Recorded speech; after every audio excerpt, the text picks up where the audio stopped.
This is the Kenyan embassy in Juba. It's packed with people desperate to get out of South Sudan and home to safety.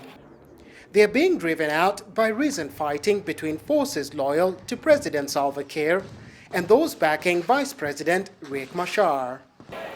And while the fighting's died down, many I've spoken to say they still fear for their lives.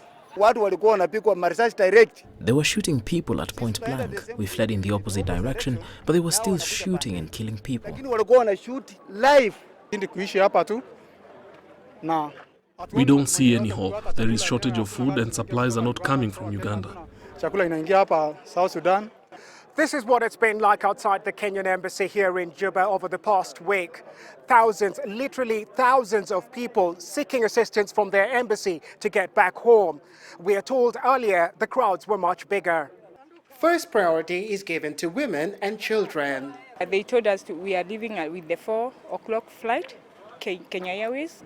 While most here are relieved to be heading home, some claim the Kenyan government's response has been too slow.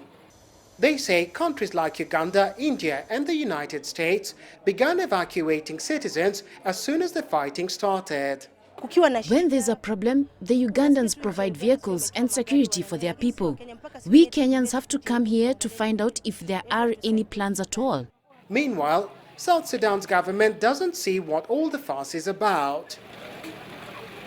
A presidential spokesman told me earlier that the situation in Juba is calm, and therefore evacuations are not necessary.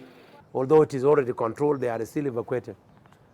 They should have stopped the fighting to evacuate people at the time when there was still fighting, on the 7th, on the 8th, the 9th, the 10th.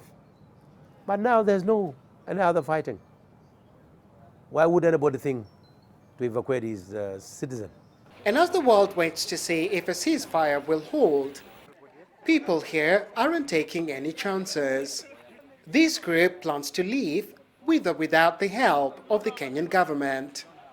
They're about to attempt to hitch a lift with one of the Ugandan military convoys and cross the border to safety. Bobot Nagila, CCTV, Juba, South Sudan.